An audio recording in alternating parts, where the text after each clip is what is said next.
नमस्कार, आप देख रहे हैं न्यूज 18। मैं हूं आपके साथ मेनका चौधरी और मैं हूं आपके साथ अनुपम। योगी सरकार ने अपने 8वें बजट में 7,36,437 करोड़ 71 लाख की भारी भरकम राशि को समाहित किया है। मौजूदा सरकार के हर कार्यकाल का बजट एक थीम पर आधारित रहा है। पहला बजट अगर हम बात करें अन्नदाता किसानों को समर्पित था। दूसरे बजट का जिक्र करें तो औद्योगिक विकास को यह समर्पित था। वहीं तीसरा बजट मातृशक्ति को समर्पित, चौथा बजट युवाओं को और आज का बजट भगवान श्री राम को समर्पित। और बजट पेश करने के साथ ही सरकार ने साफ कर दिया है कि उत्तर प्रदेश का मेगा बजट प्रभु श्री राम को समर्पित है।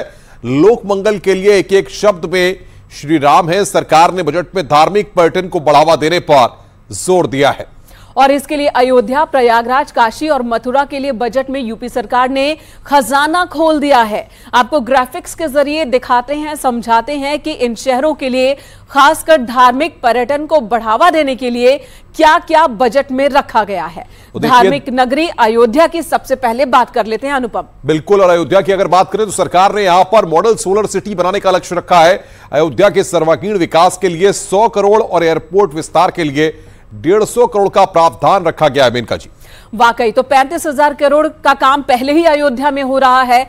अब ये और भी बजट इस बार के बजट में रखा गया अयोध्या के लिए। वहीं सड़कों का चौड़ीकरण ये भी होना है, सौंदर्यीकरण होना है, जिस पर जोर है। अयोध्या में इंटरनेशनल आध्यात्मिक शोध केंद्र की स्थापना की जाएगी। सीएम योगी आदित्यनाथ ने पहले ही कहा कि अयोध्या को एक ऐसा शहर बनाना है, एक ऐसी नगरी बनाना है जो न सिर्फ भारत में बल्कि पूरे विश्व में ही अयोध्या एक मिसाल के तौर पर एक अत्याधुनिक संस्कृति का केंद्र तो होगी ही होगी। अयोध्या अत्याधुनिक शहर भी होगा। और बजट के बाद मुख्यमंत्री योगी आदित्यनाथ ने प्रेस कॉन्फ्रेंस की, क्या कहा उसमें वो आपको सुनाते हैं। सीएम योगी ने यूपी के बजट को प्रभु श्री राम को समर्पित किया है। इस दौरान सीएम योगी ने एक चौपाई भी सुनाई, सुनाते हैं आपको। जो बजट है जो हमारे वित्त मंत्री जी ने प्रस्तुत किया है, वह बजट प्रभु श्री राम को समर्पित करते हुए लोक मंगल की उन भावनाओं को समर्पित किया कि यही मह आदि मध्य अवसाना प्रभु प्रतिपाद्य राम भगवाना। तुलसीदास जी के इन शब्दों में कि बजट की शुरुआत में, बजट के मध्य में और अंत में भी प्रभु श्री राम हैं।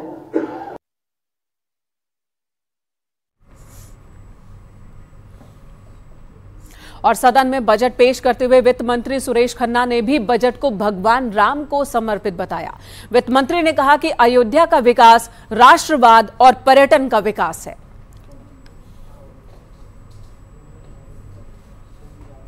श्री राम जी के भव्य मंदिर का अयोध्या में निर्माण होने के से हमारे सामाजिक और सांस्कृतिक क्षेत्र को बहुत प्रोत्साहन मिला है।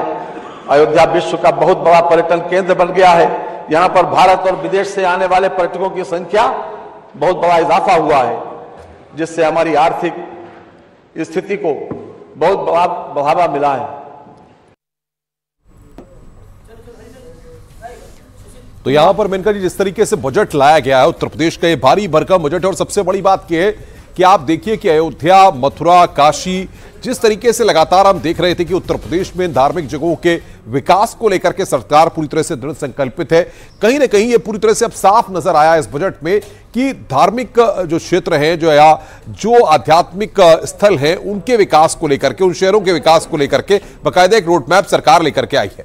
बिल्कुल, और ऐसा इससे पहले भी सरकार की ओर से कहा गया है। खासकर सीएम योगी आदित्यनाथ बार बार कहते रहे हैं कि धार्मिक नगर और धार्मिक शहर जो हैं उनका अगर हम विकास करते हैं तो उसे सिर्फ धर्म से जोड़कर ना देखें, बल्कि वो सर्वांगीण विकास इन शहरों का हो रहा है। अगर मंदिर का निर्माण हो रहा है तो वहां सड़कें भी दुरुस्त हो रही हैं, वहां होटल्स भी बन रहे हैं, वहां पर रोजगार के साधन और ज्यादा उपलब्ध हो सकेंगे। और इस तरह का इंफ्रास्ट्रक्चर तैयार किया जा रहा है कि सिर्फ आसपास के नहीं बल्कि विदेशों से भी लोग आए उन शहरों में, और जिस वजह से वहां पर रोजगार का सृजन होगा। तो ये बार बार सरकार की ओर से ये बातें रखी गई हैं, लक्ष्य रखा गया है और आज के बजट में वो सारी बातें दिखी भी हैं। जो वायदे किए गए वो वादे जो हैं वो बजट में दिखे हैं। उन वादों के प्रति गंभीरता सरकार की दिखी है कि अलग से प्रावधान किया गया है धार्मिक शहरों के उत्थान को लेकर, और साथ ही साथ सिर्फ बात धर्म की नहीं है बल्कि रोजगार, उद्योग किस तरह से बढ़ाया जाए इस पर भी फोकस दिखा है। धर्म के साथ साथ, संस्कृति के साथ साथ उद्योग और अत्याधुनिक विकास की बात और उसकी झलक देखने को मिल रही है। तो बजट की बड़ी बातें क्या है यह भी समझ लेना जरूरी है। ग्राफिक्स के जरिए हम अपने दर्शकों को बता दें बजट की जो बड़ी बड़ी बातें हैं। यूपी में संगठित अपराध का सफाया, यूपी में बेरोजगारी दर की भी बात हुई कि 2.4% है जो कि नेशनल दर से बहुत कम है। 6 करोड़ लोग गरीबी रेखा से बाहर निकले हैं। बार बार सीएम का फोकस रहा बीमारू राज्य से बाहर यूपी को निकाल लिया गया है। यूपी बीमारू प्रदेश की श्रेणी से बाहर निकला है, यह बात भी आज सदन में कही गई। राम मंदिर निर्माण से पर्यटन को बढ़ावा मिला है। इन्वेस्टर्स समिट में क्या हुआ वो जानकारी भी आज सदन में रखी गई। 1.10 करोड़ रोजगार का लक्ष्य ये रखा गया है। यूपी में एमएसएमई की 96 लाख यूनिट्स पर काम चल रहे हैं। अनुपम, बिल्कुल, और जाहिर तौर पर जिस तरीके से सरकार ने फोकस किया है और जिस तरीके से अलग अलग शहरों को लेकर के या फिर उत्तर प्रदेश में जिस तरीके से जो तमाम चाहे कानून व्यवस्था के मसले पर हो, चाहे शिक्षा के क्षेत्र में हो, चाहे प्राविधिक शिक्षा की बात हो, हर क्षेत्र को जो एलोकेट किया है बजट वो इस बात को दर्शा रहा है कि सरकार ने किस तरीके से अलग अलग एरिया पर फोकस करके, आप देखिए कि जिन शहरों में विकास को लेकर के सरकार ने बजट दिया है और साथ ही साथ अगर आप देखें तो धार्मिक नगरी जिस तरीके से हम अयोध्या की लगातार बात कर रहे हैं, वहां पर सरकार ने यहां मॉडल सोलर सिटी बनाने का लक्ष्य रखा है। अयोध्या के सर्वांगीण विकास के लिए 100 करोड़ और एयरपोर्ट विस्तार के लिए 150 करोड़ का प्रावधान रखा गया है। सड़कों का चौड़ीकरण और सौंदर्यीकरण पर भी जोर है। बिल्कुल, तो अयोध्या में इंटरनेशनल आध्यात्मिक शोध केंद्र की भी स्थापना की जाएगी। ये भी बात कही जाती है कि ये जो शताब्दी है ये शोध की शताब्दी भी हो, R&D की शताब्दी हो, और R&D विज्ञान के क्षेत्र में भी, R&D दवाइयों के क्षेत्र में भी, R&D संस्कृति और साथ ही साथ धर्म के क्षेत्र में भी। धार्मिक नगरी वाराणसी की बात की जाए तो यहाँ पर मॉडल सोलर सिटी बनाने का लक्ष्य रखा गया है। सरकार यहाँ इंफ्रास्ट्रक्चर के विकास पर जोर दे रही है। अयोध्या के तर्ज पर काशी का विकास किया जाएगा। सरकार ने प्रदेश में धार्मिक स्थलों के लिए 5,000 करोड़ का बजट रखा है। तो इस तरह से धार्मिक नगरी, अब प्रयागराज का जिक्र कर लेते हैं अनुपम। बिल्कुल, और प्रयागराज में होने वाले 2025 महाकुंभ के लिए 2,500 करोड़ के बजट की व्यवस्था की गई है। संगम नगरी में कुंभ संग्रहालय की स्थापना की घोषणा भी की गई है। इंफ्रास्ट्रक्चर में रोजगार के सृजन की योजना तैयार की गई है। धार्मिक टूरिज्म के बढ़ावे पर सरकार का खास फोकस है और सबसे बड़ी बात यह है कि धार्मिक नगरी में आने वाले लेह लिंक एक्सप्रेसवे के निर्माण की योजना भी तैयार की गई है। बिल्कुल, तो इस तरह से जो बातें सरकार की ओर से बार बार कही जाती रही हैं उन सभी बातों का जिक्र, उन बातों की झलक बजट के अंदर भी हमें देखने को मिली है। और इस वक्त मेगा कवरेज न्यूज 18 पर लगातार जारी है यूपी बजट को लेकर, और हमारे साथ स्टूडियो में खास मेहमान हमारे साथ जुड़ चुके हैं। स्वागत करना चाहेंगे हम सभी का। शरद Trivedi ji, BJP spokes person, इस वक्त हमारे साथ मौजूद हैं। बहुत बहुत स्वागत है शरद जी आपका। हमारे साथ प्रोफेसर भुवन भास्कर जोशी जी हैं, बहुत बहुत स्वागत है आपका, समाजवादी पार्टी से प्रवक्ता। हमारे साथ अनिल यादव जी हैं, कांग्रेस स्पोक्स पर्सन, आपका भी स्वागत है अनिल जी। प्रोफेसर अखिल स्वामी, इकोनॉमिस्ट, हमारे साथ नोएडा से ही जुड़ेंगे, और साथ ही हमारे साथ मौजूद है स्टूडियो में मनीष खंडेलवाल जी, सीए हैं, जो हमारे साथ गोरखपुर से जुड़ेंगे। तो सबका बारी बारी से रुख करेंगे। सबसे पहले प्रोफेसर भुवन भास्कर जी आपके पास ही आती हूं। जो बात कही सीएम ने कि प्रभु श्री राम को समर्पित है ये बजट, उत्सव, उद्योग, उम्मीद, इस पर आपका रिएक्शन? देखिए, बजट मुझे लगता है क्योंकि हम लोग सब जनता का काम करते हैं, जो जनता है वही भगवान है, और जो जनता जो भगवान है क्योंकि वो हमें ही चुन के देती है। तो हमारे नेता माननीय अखिलेश यादव जी ने कहा है कि जो 90% लोग हैं उनके लिए केवल 10% का खर्चा, और 10% के लिए 90% का खर्चा, हम इस बजट को केवल इसी रूप में देख पा रहे हैं। मेरे 2-4 प्रश्न भी हैं, मैं आपसे बताना चाहता हूँ। GSDP growth in real terms में अभी तक सपा सरकार से औसत से कम है ये बजट। जहां श्री अखिलेश यादव जी का जो बजट था 97% तक का बजट खर्च होता था, अब औसतन 76% ये खर्च हो पा रहा है। पब्लिक डेप्ट जहां पर 260% बढ़ गया है 2016-17 के बाद। सरकार अब तक 2.25 गुना बोरोविंग बढ़ रही है, उधार बढ़ रहा है। 2017 में माननीय अखिलेश यादव जी की सरकार में 30% बजट कैपिटल एक्सपेंडिचर पर खर्च होता था, वहीं भाजपा सरकार में यह 16% असल में खर्च हो रहा है। मैन्युफैक्चरिंग जीडीपी अनुपात लगभग -3.75 घटा है। तो कैसे made in India, made in UP हो रहा है? पिछले 3 वर्ष में उत्तर प्रदेश को मात्र 0.69 एफडीआई मिला है, जब देश में जितना भी एफडीआई आया है उसका 0.69 केवल उत्तर प्रदेश को मिलता है। ठीक है, तो आप ये कह रहे हैं कि जितनी भी बातें रखी गई हैं बजट में वो सिर्फ बातें हैं, जितने बजट अलॉट किए जा रहे हैं, बजट का आकार बढ़ रहा है लेकिन खर्च नहीं हो रहा है। ये आपकी तरफ से क्वेश्चन है, हम जवाब लेंगे बीजेपी स्पोक्स पर्सन से, लेकिन उससे पहले मैं अनिल जी से सवाल करना चाहूंगी। अनिल जी, आपको ये बजट कैसा लगा, यूपी का बजट? देखिए, कांग्रेस पार्टी के रूप में नहीं, अगर एक आम आदमी के रूप में भी कहूं तो ये बेहद निराशाजनक बजट है। सिर्फ आंकड़ों के साथ खेला किया गया है, बड़े बड़े नंबर दिखाए गए हैं, चाहे केंद्र का बजट हो, मोदी जी की बात करें, चाहे प्रदेश का बजट हो, योगी जी की बात कर लें। आप बताइए, 7,36,000 करोड़ का बजट बताया जा रहा है ये, जबकि सीएजी की रिपोर्ट खुद कहती है कि पिछले कई सालों में लगातार ये बजट खर्च ही नहीं कर पाते हैं। जब आप बजट खर्च ही नहीं कर पाएंगे, धरातल पे लगा ही नहीं पाएंगे, तो इन नंबरों का क्या महत्व है? कुछ नहीं, ये सिर्फ आंकड़े रह गए। जहां तक बात है, क्योंकि अभी मैं आपको सुन रहा था, आप कह रहे थे कि क्योंकि इस बजट की शुरुआत जब मंत्री जी ने की तो राम का नाम लेकर शुरुआत की, और एक वो कहावत है ना कि मुंह में राम और बगल में छुरी। शुरुआत तो शब्दों में तो राम है, लेकिन छुरी से लोगों का, आम आदमी की जेब काटने का काम कर रही है। मैं समझता हूं कि हम बड़े बड़े टर्म्स में ना जाके आम आदमी की भाषा में बात करते हैं। आज महंगाई से सब त्रस्त है, महंगाई से सब त्रस्त है। नहीं, मैं बताता हूं, महंगाई से आज सब त्रस्त है। जब कांग्रेस की राजस्थान में सरकार थी तो हम लोग सिलेंडर 500 रुपए में देने का काम कर रहे थे।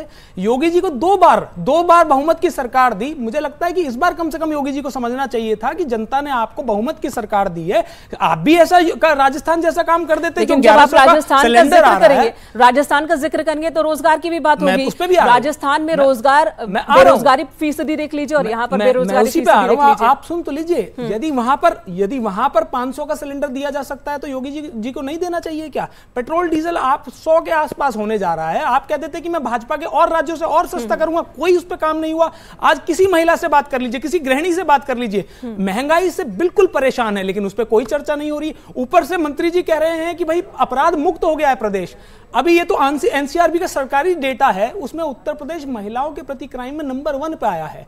एक आप ये मान के चलिए कि एक साल 2022 अकेले 2022 में 60,000 मामले हैं। तो ये बताइए 60,000 मामले बिल्कुल। अनिल जी, मैं आऊंगा आपके पास, रोकूंगा आपको। आप जाहिर तौर पर पूरी तैयारी के साथ आए हैं और सत्ता को घेरने की पूरी तैयारी आपने कर ली है इस बजट के बाद, जाहिर तौर पर, क्योंकि कांग्रेस जिस तरीके से जोशो खरोश के साथ उत्तर प्रदेश में लगातार तैयारी कर रही है वो दिख भी रहा है। मैं शरद जी आपके पास आ रहा हूं। समाजवादी पार्टी के तर्क को आप सुन लिया और कांग्रेस के तर्क को आपने सुन लिया, दोनों आपको घेर रहे हैं, आपकी सरकार को घेर रहे हैं। और लेकिन ये गंभीर सवाल भी है, बड़ा सवाल भी है कि आप जब भारी भरकम बजट लेकर के आते हैं तो उस बजट को आप खर्च नहीं कर पाते हैं। सवाल ये है, अब जब भारी भरकम बजट आया है तो विपक्ष लगातार फिर उस सवाल को लेकर के आपके सामने है। देखिए, पहली चीज़ तो ये कि 3,30,000 करोड़ के लगभग का इनका जो आखिरी बजट पेश किया था समाजवादी पार्टी ने, वो 3,30,000 करोड़ का था, और हम 7,30,000 से 7,35,000 करोड़ का बजट लेके आए हैं। और अगर ये 76% की बात मान भी लेते हैं तो हमें पैसे बांटना नहीं है, उसकी मॉनिटरिंग करनी है कि कहाँ लग रहा है, कैसे लग रहा है, क्यों लग रहा है, और उसका फीडबैक लेना है। दूसरी चीज़ है कि जो कहा जा रहा है कि गरीबी जो रेखा से जो है उत्तर प्रदेश त्रस्त है, तो मैं बता दूं 4.5 करोड़ लोगों को उत्तर प्रदेश में गरीबी रेखा से ऊपर लाया गया है। दूसरा है कि बेरोजगारी की दर, जैसे अभी मैडम ने बताया कि 2.7% बेरोजगारी दर है, जो पूरे भारत में सबसे कम राज्यों में से है। दूसरा चीज़ ये है कि जो राजस्थान की, अभी हमारे मित्र ने बताया है कि राजस्थान में जो है सब चीज़ें सस्ती मिल रही हैं। सबसे पहले तो वहाँ 12 रुपया जो पेट्रोल है वो सारे देशों, पूरे भारत में हर राज्य से सबसे ज़्यादा महंगा पेट्रोल वहाँ बिक रहा है। 3 रुपया इन्होंने, जैसे हिमाचल में सरकार आई तो इन्होंने बढ़ा दिया। सवाल ये नहीं है, सवाल यहाँ पर ये है कि इस बार जो बजट है उस पूरे बजट को देखा जाए तो अयोध्या, काशी, आपने जिन धार्मिक क्षेत्रों पर फोकस किया है, उसके अलावा आप क्या बताएंगे कि ऐसे 5 बिंदु इस पूरे बजट में क्या है जो आम जनता से जुड़े हुए हैं, जिनको आप मानते हैं, जिन पर विपक्ष लगातार कह रहा है कि आपने आम जनता के लिए कुछ नहीं किया, तो बताइए कम से कम उन 5 पॉइंट्स को। देखिए, जो पहले तो ये कि किसान की, जिसके सब कहते हैं कि साहब किसान के लिए कुछ नहीं हो रहा है, तो आज किसान सड़क पे नहीं बैठा है। 2,35,000 करोड़ रुपया गन्ना किसान का बकाया दिया गया है। दूसरी चीज़ ये है कि जितने भी एक्सप्रेसवे इनके समय में बने उसके 3 गुने हमारे समय में बने। पूरे भारत में आप देखें जो रिमोट कंट्रोल सरकार थी उसके संरक्षण में 25,000 किलोमीटर सड़क बनी थी। हमारे कार्यकाल में पिछले 10 साल में 50,000 किलोमीटर सड़क बनी है। जिस तरह का विकास का कार्य उत्तर प्रदेश में हुआ, आप दावे पेश कर रहे हैं और यहाँ पर सवाल उठ रहे हैं कांग्रेस की तरफ से। अनिल यादव कुछ कहना चाहते हैं, लेकिन मैं इससे पहले कि अनिल जी के पास जाऊं, हमारे साथ प्रोफेसर अखिल स्वामी जी भी जुड़े हैं, अर्थशास्त्री है, मनीष खंडेलवाल जुड़े हैं, सीए हैं। इन दोनों से भी समझना जरूरी है कि आखिर ये बजट है कैसा, जो दावे हैं सरकार के, क्या प्रभु राम को समर्पित होने वाला, राम राज्य वाला ये बजट है। प्रोफेसर अखिल जी, पहले आपसे ही रिएक्शन चाहती हूं, एक अर्थशास्त्री के रूप में आप क्या कहेंगे? अर्थशास्त्री के पहले मैं एक सनातनी के रूप में पहला जवाब दूं। देखिए, भगवान श्री राम को बजट समर्पित करने के बजाय ये केवट को और जो भगवान श्री राम भक्त वत्सल भगवान श्री राम शबरी और केवट को करना चाहिए था, मुझे ऐसा लगता है। भगवान ज्यादा खुश होते। अच्छा। क्योंकि भगवान अपने लिए सुविधा नहीं चाहते, भगवान अपने भक्तों के लिए सुविधा चाहते हैं। जो बात है वो ये है, वास्तविकता में शहरों के अंदर बड़ी बड़ी सड़कें, ब्रिजेस और ये जो इंफ्रास्ट्रक्चर आप खड़ा कर रहे हैं, और किसान को जो उसके इंफ्रास्ट्रक्चर की आवश्यकता है, जो फूड प्रोसेसिंग यूनिट्स की आवश्यकता है, जो फूड चेन की आवश्यकता है, जो कोल्ड स्टोरेजेस की आवश्यकता है, अगर आप पूरा नहीं कर रहे, देश की एक बहुत बड़ी समस्या जो पलायन है, आप उसको बढ़ावा दे रहे हैं। गांव वीरान हो रहे हैं, शहरों में अर्बन स्लम्स बन रहे हैं। दूसरी बात, मैं एक अध्यापक हूं, एक शिक्षक हूं। ठीक है। बजट अगर आप बनाते हैं और उसमें बच्चों को सरकारी नौकरी नहीं देते, बिहार ने एक आदर्श उपस्थित किया, कम से कम 3 लाख लोगों को नौकरी दी। उत्तर प्रदेश, मेरे उत्तर प्रदेश से जाके लोगों ने बिहार में नौकरियां की। अगर आप बजट का पैसा बचा के वेतन में पैसा नहीं देते और उसके बाद चमकती हुई सड़कें बनाते हैं, क्योंकि मैं शिक्षक हूं, मेरे स्टूडेंट्स अगर एमबीए और इंजीनियरिंग करने के बाद नौकरी के लिए तरसते हैं, ये देश की अर्थव्यवस्था के लिए अच्छा नहीं है। ये पूंजीपतियों के लिए, और जिस प्रकार के बजट और जिस प्रकार की अर्थव्यवस्था बनाई जा रही है, देश जो हमारा डेमोग्राफिक डिविडेंड का देश है, 20 साल बाद बूढ़ा हो जाएगा। इन बच्चों को नौकरी नहीं देंगे, बहुत बड़ा डिजास्टर बन जाएगा। अग्निवीर जैसी योजनाएं और बच्चों को प्राइवेट नौकरी में 15-20 हजार की नौकरी देकर अब सरकारी खर्चे को जरूर बचा रहे हैं। यहाँ पर दावा है सरकार का कि हम ओडीओपी के जरिए, मुद्रा लोन के जरिए सशक्त बना रहे हैं। सरकारी नौकरी के साथ साथ हम ये इंतजाम भी कर रहे हैं कि रोजगार का सृजन हो और बड़ी संख्या में युवा खुद भी उद्यमी बने, दूसरों को भी रोजगार दे, इसमें हम सक्षम करें। खैर, आपके सवालों का जवाब इस वक्त देंगे शरद द्विवेदी जी। शरद जी, ठीक है, कांग्रेस और एसपी की ओर से भी हाथ उठ रहा है, लेकिन इस सवाल का जवाब शरद जी, नौकरी के लिए कोई व्यवस्था नहीं है, रोजगार के लिए व्यवस्था नहीं है। देखिए, पहले ही प्रधानमंत्री जी ने क्लियर कर दिया है कि सरकारी नौकरी का समय खत्म हो गया है। हमने पहले ही देख लिया कि 1 लाख करोड़ जो स्वाहा हुआ एयर इंडिया में, क्योंकि सरकारी बना दिया गया था। जहां आप सरकारी नौकरियां बांटना शुरू कर देंगे, उसके बाद दिवाला निकल जाएगा, उनका कोई भला नहीं होने वाला है। और कितने राज्य हैं जो नौकरी की जरूरत ही नहीं है, तनख्वाह नहीं दे पा रहे हैं, कि प्रधानमंत्री कह रहे हैं कि सरकारी नौकरी की जरूरत नहीं है, तो देश का जो युवा है, जो नौजवान है, वो अडानी के यहाँ नौकरी कर लेगा। जवाब सारी जिंदगी हम गड्ढे नहीं खोदते रहेंगे, ना हम मनरेगा में गड्ढे खोदते रहेंगे, ना हम सरकारी नौकरियां बांटने जा रहे हैं। आप फौरन सरकारी नौकरी बांट दीजिए। किसी ने नहीं कहा था कि हम 2 करोड़ सरकारी नौकरियां देंगे, हमने कहा था कि विकास का कार्य। लेकिन नौकरी देने की जिम्मेदारी भी तो सरकार की है। जो खाली पद है अलग अलग विभागों में, उन्हें भी तो भरना होगा। देखिए, अंग्रेजी में कहावत है, business is not government business. जो सरकार बिजनेस करती है, ना तो बिजनेस कर पाती है, ना सरकार चला पाती है। पहले ही ये क्लियर कर दिया गया है कि ये सरकार स्वरोजगार की तरफ बढ़ रही है। अगर हमने 50,000 किलोमीटर सड़क बनाई है, तो वो किसी ना किसी को रोजगार मिला है। सीमेंट को रोजगार मिला है, स्टील को रोजगार मिला है, वहां जो काम करने वाले थे उनको रोजगार मिला है। शरद जी, आप बड़ी साफगोई से आंकड़े लेकर के आए, तस्वीर काफी साफ रखने की कोशिश कर रहे हैं, लेकिन जाहिर तौर पर इसीलिए सत्ता है तो विपक्ष भी यहां पर बुलाया गया है, उनसे भी हम जवाब लेंगे। मैं मनीष खंडेलवाल हमारे साथ सीए हैं, वो जुड़ रहे हैं। उन्होंने पिछले कई घंटों में जब बजट आया है तब से बड़ी गहराई से इस पूरे बजट को समझा है, और क्योंकि सरकार के इस बजट को कितने नंबर देंगे। मनीष जी, स्वागत है न्यूज़ 18 पर आपका। बताइए जरा, आप इस बजट को आप कैसे देखते हैं?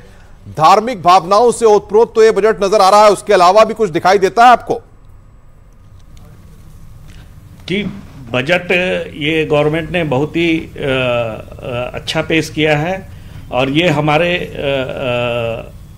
यूपी के लिए बहुत ही आर्थिक प्रगति देने वाला और रोजगार पैदा करने वाला बजट है। सरकार ने 2 लाख करोड़ रुपए कैपेक्स, कैपिटल एक्सपेंडिचर पे जो है वो एलोकेट किए हैं। इस कैपिटल एक्सपेंडिचर से रोजगार डेवलप होगा, सारी इंफ्रास्ट्रक्चर डेवलप होगा, इंडस्ट्री में जो है डेवलपमेंट आएंगे। तो ये सारी चीजें जो है, दूसरा मुख्यमंत्री उद्यमी योजना जो शुरू करने का इसमें प्रावधान किया गया है, ये एक बहुत ही स्वागत योग्य कदम है। इससे युवा पीढ़ी को जो है वो रोजगार मिलेगा। 5 लाख रुपए तक इंटरेस्ट फ्री लोन देने की बात की गई है, तो ये एक बहुत ही स्वागत योग्य कदम है, और इससे रोजगार की जो है वो बहुत ही अच्छे जो है वो डेवलपमेंट होंगे। जी, यही सवाल मेरा आपसे है, जो यहाँ पर मौजूद हमारे गेस्ट भी सवाल खड़े कर रहे हैं कि इसमें रोजगार को लेकर बहुत कुछ साफ नहीं है। युवाओं को रोजगार कैसे दिया जाए, और सरकारी रोजगार की भी बात कर रहे हैं यहाँ पर। इस सवाल का जवाब है क्या बजट में आपके नजरिए से? बिल्कुल, ये जो है गवर्नमेंट जो है वो जब ये उद्यमी योजना लेके आ रही है, इससे युवाओं को जो है जो रोजगार मिलेगा।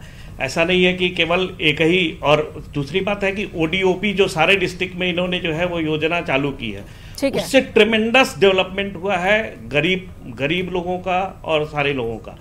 हाँ, जहाँ तक सरकारी नौकरी की बात है, सरकार इस बजट में चूंकि एलोकेशन जो है वो किया गया है, और सरकार जो है वो नौकरी की व्यवस्था भी धीरे धीरे नौकरियों के लिए भी आवश्यक कदम उठा रही है। ठीक है मनीष जी, लौटेंगे आपके पास। अनिल यादव जी कुछ कहना चाह रहे हैं, और बहुत सारे सवाल है अनिल यादव जी के पास, और कुछ राय भी है। देखिए, ये अगर एक लाइन में इस बजट को समझा जाए तो ये बड़े बड़े नाम, नए नए नाम और जीरो काम की तरह वाला बजट है। ये मैं इसलिए कह रहा हूं क्योंकि देखिए, नाम बड़े बड़े और नए तरीके के नाम रखने में इन लोगों को महारत हासिल है। आपने सुना होगा, पहले तो प्रधानमंत्री जी कहते थे कि स्मार्ट सिटी बनेगी। उत्तर प्रदेश की अगर बात कर लें तो मुझे बताइए कि स्मार्ट सिटी की बात है इस बजट में कहीं पे? ये तो आपका मुख्य वादा हुआ करता था भाई। आप, मेरे मित्र भी कह रहे थे कि भाई किसानों की आय, सुन तो इंफ्रास्ट्रक्चर पर जो काम होगा, इंफ्रास्ट्रक्चर पर मैं वो तो शहरों को स्मार्ट ही करेगा। तो मतलब अब स्मार्ट सिटी नाम का कोई कॉन्सेप्ट नहीं रहा, ये क्लियर करा दीजिए कि जो थोड़ा बहुत जो भी इंफ्रास्ट्रक्चर का काम होगा उसे ही स्मार्ट सिटी समझा जाए। क्या ये बात आप कह सकती हैं, या भाजपा के प्रवक्ता कह सकते हैं कि भाई जो इंफ्रास्ट्रक्चर पे काम हो रहा है उसे स्मार्ट सिटी मान लिया जाए? नहीं कह पाएंगे, क्योंकि वो भी झूठ था और अब भी झूठ बोल रहे हैं। और दूसरी बात देखिए, इस प्रदेश को मूलभूत सुविधाओं पर काम करने की जरूरत है। इंफ्रास्ट्रक्चर पर जोर क्यों दिया जा रहा है? क्योंकि उससे भ्रष्टाचार आएगा, ठेकेदार और इनके अधिकारी मिलकर बंदर बांट करेंगे। और मेरे मित्र कह रहे थे कि भाई बजट को जो है फ्री में थोड़ी बांट देंगे। भाई साहब, मैं आपको बता दूं, ये जनता का पैसा, किसी के घर से किसी के पिताजी का पैसा नहीं है। ये जनता का पैसा जिसे आप जनता के काम में लगा रहे हैं, बांट किसी को नहीं रहे हैं। ये घमंड मत पालिएगा कि भारतीय जनता पार्टी वाले अपने घर से लेकर आए हैं इसको। अब दूसरी बात मैं कर लेता हूं, एक रोमियो स्क्वाड चलाया था जब सरकार बनी थी। आज बताइए, उस स्क्वाड के बारे में चर्चा भी है क्या बजट में? इसकी पॉलिसी सरकार की यही है कि बड़े बड़े नए नए तरीके के नाम लाए, जनता को मूर्ख बनाए, और उसके बाद जब अगला बजट आए तो फिर नए नाम आए। क्योंकि अगर पुराने नाम पे चर्चा होगी तो ये उस पर पूछा जाएगा कि डेवलपमेंट क्या है, उसमें इनके पास कोई आंकड़ा नहीं होगा। एक इस बजट में लाइन कही गई है कि भाई हम 24,000 करोड़ जो है नई योजनाओं के लिए लाए हैं। मैं पूछना चाहता हूं, पिछले साल 32,000 करोड़ का एक बजट रखा था, उसमें भी यही कहा गया था कि नई योजनाओं के लिए लाए हैं। वो जो 32,000 करोड़ था, वो कौन कौन सी योजनाएं थी, उनकी क्या स्थिति है, ये बता दें मेरे। चलिए आगे बढ़े, उससे पहले कुछ आंकड़े रख देते हैं। 2016 की अगर हम बात करें तो उस वक्त 3,46,000 करोड़ का बजट हुआ करता था। अब ये 7,36,000 करोड़ तक पहुंच चुका है। जीएसडीपी की आप बात कर रहे थे, हमारे समाजवादी पार्टी के प्रवक्ता। तो जीएसडीपी 2023-24 में 25 लाख करोड़ की रही है, जबकि 2017 तक की अगर हम बात करें तो ये 12 लाख करोड़ की थी। गन्ना मूल्य भुगतान की बात कर ले, सरकार के ये आंकड़े हैं 86,000 करोड़ रुपए भुगतान 2017 से पहले होता था, और अब की स्थिति है कि 2 लाख करोड़ रुपए तक का भुगतान हो रहा है। यूपी में निर्यात की बात करें, जो बार बार फोकस रहा है सरकार का कि निर्यात को बढ़ाना है, यानी कि प्रोडक्शन को बढ़ाना है, ओडीओपी 2 लाख करोड़ से ज्यादा का निर्यात हो रहा है, प्रोडक्शन हो रहा है। किसानों के लिए भी बिजली बिल माफ कर दिया, और तमाम ये वायदे किए गए, तमाम बातों को बजट में रखा गया है। इसके बाद भी सवाल है आपके भुवन जी? जी, पहली बात तो ये जो बजट है, उत्तर प्रदेश को नाम का बजट नहीं चाहिए, अब काम का बजट चाहिए। अभी प्रोफेसर इसमें काम नहीं हो रहा है। प्रोफेसर साहब ने बहुत जिम्मेदारी से जो प्रश्न उठाए थे युवाओं के लिए, क्योंकि वो टीचर और मैं भी टीचर हूं, मैं आपको बताना चाहता हूं आज उत्तर प्रदेश सरकार क्या करने जा रही है। इजराइल में हमारे युवाओं को भेजने का काम कर रही है। मैं पूछना चाहता हूं, क्या मैनिफेस्टो में ये लिखा था कि जो युद्ध प्रदेश है, हमारे युवा जो घर के चिराग होते हैं, उनको आप युद्ध क्षेत्र में भेज दिए जाए उनकी जान को सौगात पे। इस स्थिति में उत्तर प्रदेश की सरकार आ गई है। मैं आपको बताना चाहता हूं, जो आप अभी जो मैं मुद्दे बताना चाहता हूं, क्या क्या है इस बजट से, क्या महंगाई में क्या रोक लग पाएगी, सरकार बताने का काम करे। कितने युवाओं को रोजगार मिलेगा, सरकार बताए। अपराध और भ्रष्टाचार कम करने के उपायों पर कितना खर्च किया जाएगा, सरकार बताने का काम करे। मंदी और जीएसटी की मार झेल रहे काम और कारोबारियों को,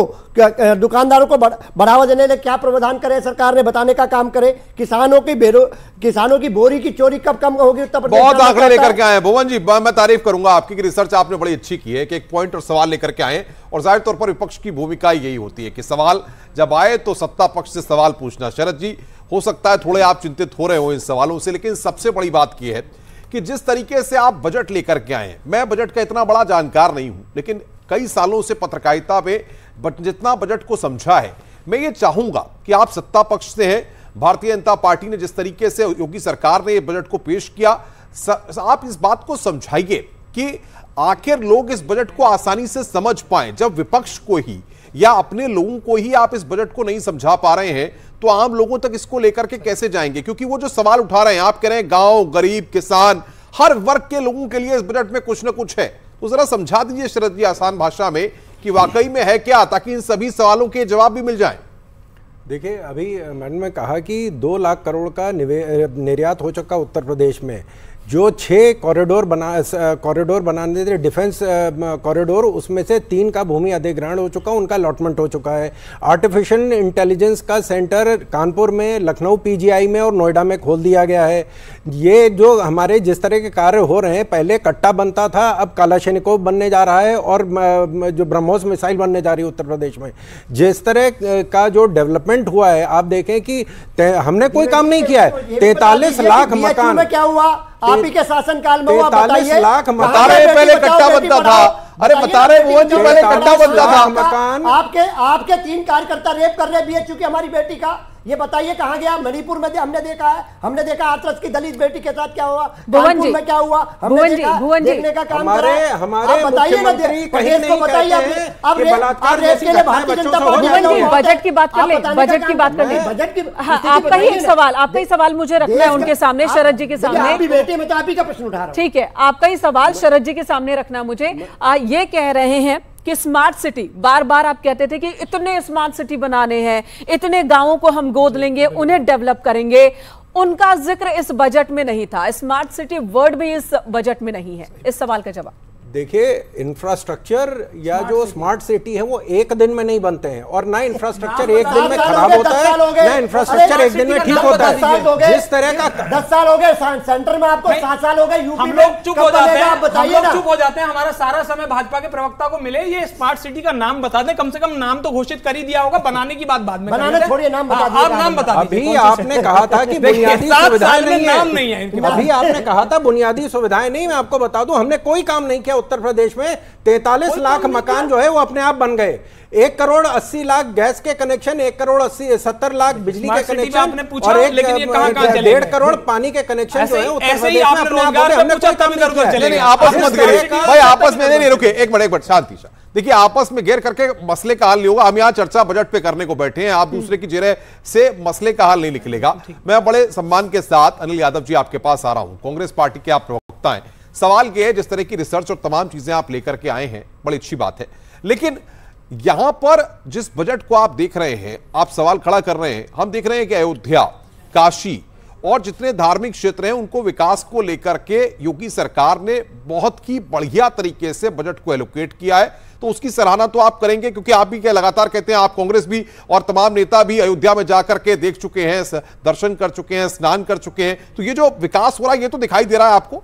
मैं उसी पे बता देता हूं। और देखिए, मेरे आंकड़े नहीं है, सरकारी आंकड़े सीएजी ने दिए थे। अयोध्या में जो विकास की आप बात कर रहे हैं, सीएजी ने कहा था कि बिना काम कराए टेंडर दिए जा रहे हैं और खूब बंदरबाट हो रही है। उसके बाद सीएजी को केंद्र से डांट पड़ी कि आप फील्ड का कोई काम नहीं करेंगे। आपको याद होगा अनुपम जी, आप बेहतर समझते हैं चीजों को।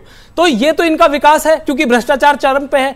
हमने सीधे सीधे सवाल पूछे। देखिए, बजट जब आता है तो आम लोगों को बड़ी उम्मीदें होती है, लड़कों को, नौजवानों को लगता है कि रोजगार पर बात होगी। हमने सरकारी नौकरी पूछी, उन्होंने कहा कि मोदी जी ने तो मना कर दिया कि अब सरकारी नौकरी देने की जरूरत ही नहीं है। मुझे बताइए, क्या देश अडानी के यहां नौकरी करने जाएगा अगर ये सरकारी नौकरी नहीं देंगे? आज उत्तर प्रदेश के युवा जा रहे हैं ना बिहार, जा रहे हैं ना इजराइल। ये किसकी नाकामयाबी है? योगी जी की। दूसरी बार सत्ता चुनी गई है, 300 से ज्यादा बड़ा बहुमत आया है। मुझे लगा था कि योगी जी को थोड़ा तो प्रेम, थोड़ा तो भावनाएं इस प्रदेश के लोगों के साथ जुड़ी होंगी, लेकिन कोई आम आदमी के साथ इनकी भावनाएं नहीं। ठीक है अनिल जी, आपके सवाल का जवाब, उद्योगपतियों के लिए बजट आया है, आम आदमी की बात नहीं। आपके सवाल का मैं जवाब लूंगी और अखिल जी आपके पास भी आऊंगी, लेकिन उससे पहले मनीष खंडेलवाल जी का एक बार फिर से रुक करना चाहूंगी। मनीष खंडेलवाल जी, रोजगार को लेकर इसमें कुछ नहीं दिख रहा है। एक सीए के नजरिए से ये जो बजट है, ये प्रदेश को आगे ले जाने की दिशा में कितने नंबर पाने वाला बजट है, और प्रदेश के युवाओं के भविष्य को नजर रखते हुए कितने नंबर पाने वाला बजट है? देखिए, ये अगर हम 10 के स्केल पे देखें तो ये बजट जो है वो 7 से 8 नंबर पाने वाला बजट है। इसमें रोजगार की बात की गई है। अगर हमारा इंफ्रास्ट्रक्चर डेवलप होता है, हमारे इंडस्ट्री डेवलप होती है, हम सरकार ने जो है करीब करीब पिछले उसमें 40 लाख करोड़ रुपए के इन्वेस्टमेंट प्रपोजल लेके आए थे, जो कि अब धीरे धीरे धरातल पे उतरना शुरू हो रहे हैं। तो अगर कहीं पे भी इंफ्रास्ट्रक्चर जब डेवलप होता है तो एंसिलरी बहुत सारी चीज़ें डेवलप होती हैं। उससे गरीबों को, किसानों को जो वो है वो मतलब गरीब लोगों को, युवाओं को काफ़ी संख्या में रोजगार की जो है वो संभावनाएं बढ़ती हैं। ठीक है। तो इस बजट में जो है वो जो रोजगार के लिए इनडायरेक्टली देखें तो रोजगार के लिए बहुत ही अच्छी, और जो उद्यमी मुख्यमंत्री जो है वो उद्यमी योजना जो शुरू की है, उससे आप देखिएगा ट्रेमेंडस जो है वो चारों तरफ जो है वो युवाओं में जो रोजगार की भावना डेवलप होगी, सेल्फ एम्प्लॉयमेंट की भावना, सेल्फ रोजगार की भावना डेवलप होगी। आपका ये जवाब है। प्रोफेसर अखिल स्वामी जी, बताइए, आप कह रहे हैं कि इसमें कुछ भी अच्छा नहीं है बजट में, क्या वाकई कुछ भी अच्छा नहीं है? नलकूपों की संख्या बढ़ाई जा रही है, फ्री में किसानों को अब बुंदेलखंड और जो ब्लैक जगहें थी वहां पर भी अब नलकूप के जरिए पानी पहुंचाए जा रहे हैं। किसानों की आय दोगुनी होगी, ये बात एक बार फिर से दोहराई गई है। ऐसा कुछ दिख रहा है आपको या नहीं?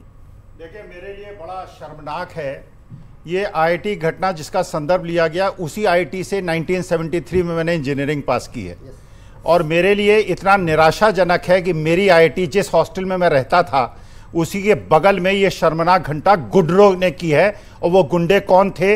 योगी जी कृपा करके उन ऐसे गुंडों को बड़े पदों पे और माननीय प्रधानमंत्री से मिलने की अनुमति न दिया अखिल जी, वो गुंडे जेल में हैं 3 महीने बाद। और यहाँ जो मेरा सवाल है, अभी यहाँ जो सवाल है, बजट को लेकर हम बात कर रहे हैं, और बजट में ये सवाल है कि क्या आपको दिख रहा है कि किसानों के लिए, गांव के लिए कुछ एलोकेशन है या नहीं है? मैडम कृपा करके बोलने दें, क्योंकि इसमें कानून व्यवस्था की बात भी बजट में की गई है। कानून व्यवस्था की बात, ये कानून व्यवस्था है। हिंदुस्तान में जब से हम आजाद हुए हैं केवल 2 बार संसद के अंदर आक्रमण हुआ है। पहली बार जो आतंकवादी थे अंदर नहीं घुस पाए थे, अटल जी का जमाना था। इस बार अंदर बच्चे घुस गए, वो इनका जमाना है। देखिए, कानून व्यवस्था की बात कीजिए तो मुख्य मुद्दों पर आज एक और चीज बताता हूं। अर्थशास्त्र का एक मुख्य नियम, जो सपा के जो प्रवक्ता हैं वो भी सहमत होंगे। एक कंसेप्ट है अर्थशास्त्र का, marginal propensity to consume. Hindustan के अंदर जीडीपी बढ़ाना, पर कैपिटा इनकम को बढ़ाना हमारा उद्देश्य नहीं है। जिस प्रकार से डिस्पैरिटी बढ़ रही है, 82 करोड़ लोगों को मुफ्त अनाज दे रहे हैं, और अडानी का जो मार्केट कैपिटलाइजेशन है वर्ल्ड की 3री जगह पे पहुंच रहा है। अंबानी जी का मार्केट कैपिटलाइजेशन 8 लाख करोड़ से 22 लाख करोड़ हो रहा है। मैं सर रोकूंगा आपको, मैं रोकूंगा, वक्त की मेरे पास कमी है और भी मेहमानों के पास मुझे चलना है, वक्त की कमी है। नहीं सर अखिल जी मैं रोक रहा हूं आपको, मैं रोक रहा हूं अखिल जी, मैं रोक रहा हूं आपको, वक्त की मेरे पास कमी है और भी मेहमानों के पास मुझे चलना है। शरद जी आप तमाम समाजवादी पार्टी की तरफ से, कांग्रेस की तरफ से एक सवाल मैं ले लूं, उसके बाद मैं आ रहा हूं आपके पास। शरद जी सबसे बड़ी बात यह कि जिस तरीके से बजट को तैयार किया गया, सारी चीजें लिखी गई, इस पूरे बजट को देखने के बाद विपक्ष की तरफ से सोशल मीडिया पर तमाम तरह से ये बातें लगातार देखने को मिल रही हैं कि आगे कुछ महीनों के बाद, कुछ वक्त के बाद लोकसभा चुनाव है और अयोध्या में राम मंदिर का तैयार होना और पूरे देश में एक धार्मिक माहौल बनना, उसके बाद धार्मिक क्षेत्रों के लिए बजट एलोकेट करना, इस सबको दिखा करके, प्रदर्शित करके योगी सरकार भी उत्तर प्रदेश की 80 लोकसभा सीटों पर वोट बैंक को साधने के लिए एक बड़ा संदेश देना चाहती है। नहीं बिल्कुल, हमने 31,000 करोड़ निवेश कर दिया है और 85,000 करोड़ निवेश होना है अयोध्या में सिर्फ। और मैं आपको बता दूं कि जो काशी विश्वनाथ कॉरिडोर, मतलब आप मानते हैं अयोध्या के जरिए आप प्रदेश की 80 लोकसभा सीटों को साधने की कोशिश कर रहे हैं, ये बात आप मानते हैं? कर रहे हैं। अगर हमने रैपिड रेल ट्रांसपोर्ट सिस्टम पश्चिमी उत्तर प्रदेश में हुआ है, वो गोरखपुर में नहीं हुआ, बुलाया गया है। आप उत्तर प्रदेश में सनातनियों का एक वोट नहीं पाएंगे। चलिए ठीक है, ये पर्सनल कमेंट ज्यादा लग रहा है, पर्सनल कमेंट ज्यादा लग रहा है। ठीक है, बहुत जल्दी से भुवन जी के पास भुवन जी, ठीक है, आप दोनों प्लीज शांत हो जाइए, प्लीज शांत हो जाइए। इस तरह से पर्सनल कमेंट नहीं। भुवन जी एक सवाल है आपसे, समाजवादी पार्टी के राष्ट्रीय अध्यक्ष अखिलेश यादव जब मुख्यमंत्री थे वो ही बार बार कहा करते थे कि कनेक्टिविटी बढ़ाओ तो विकास खुद ब खुद हो जाएगा। कनेक्टिविटी रफ्तार जितनी ज्यादा होगी विकास उतना ज्यादा होगा, और आज प्रदेश में उसी सूत्र पर तो काम हो रहा है। योगी आदित्यनाथ की सरकार भी कर रही है, तो क्या ये दूसरी पार्टी की सरकार कर रही है काम? एयरपोर्ट खोल रही है, सड़कें बना रही है, जलमार्ग पर काम कर रही है, तो दूसरी पार्टी की इसलिए उसकी तारीफ ना करो। मैं तो फिर भी आपके चैनल की बहुत तारीफ करना चाहूंगा, क्योंकि बुंदेलखंड एक्सप्रेस में बना था, एक हफ्ते के अंदर गड्ढे दिखाने का साहस आपके चैनल ने भी करा था। ये विकास की सोच है। मैं आपको बताना चाहता हूं जो प्रमुख मुद्दा है आज के बजट का, आप उत्तर प्रदेश जो एक्सपोर्ट में क्या पोजीशन थी, मैं आपको बताना चाहता हूं। जो हमारी सरकार थी 8.5% हिस्से का योगदान देता था उत्तर प्रदेश। आप परसेंटेज में बात कर रहे हैं, फिर वो कहेंगे कि तब तो बजट का आकार 3 लाख करोड़ का था, अब बजट है 7.25 लाख करोड़ का। उस हिसाब से निकाल लीजिए ना। अब देश में अब कितना एक्सपोर्ट में योगदान है? 5% से भी कम हो रहा है। भुवन जी वक्त हमारे पास कमी है, मैं आप सबको रोकना चाहता हूं क्योंकि वक्त या हमें लगातार पीछे से कहा जा रहा है कि वक्त की कमी है, लेकिन आपने जिस तरीके से बेबाक तरीके से अपनी बातों को रखा और इस पूरे बजट को जिस तरीके से योगी सरकार ने रखा है, फैसला जाहिर तौर पर आम जनता भी करेगी, देख रही है कि इस बजट में क्या उसके लिए है क्या नहीं है, क्योंकि राजनीतिक दल जो है वो सियासत के नफा नुकसान से तमाम चीजों को रखते हैं और बताते हैं। मेनका वाकई तो बजट सरकार ने पेश कर दिया है, प्रभु राम का नाम लेकर सरकार ने बजट पेश किया है। पहले उम्मीद की जा रही थी कि पॉपुलिस्ट बजट हो, शायद केंद्र सरकार ने अंतरिम बजट रखा था, पॉपुलिस्ट नहीं था, लेकिन शायद उस कमी को पूरा करे उत्तर प्रदेश का बजट। लेकिन कॉन्फिडेंस उत्तर प्रदेश के बजट में भी सरकार का दिख रहा है।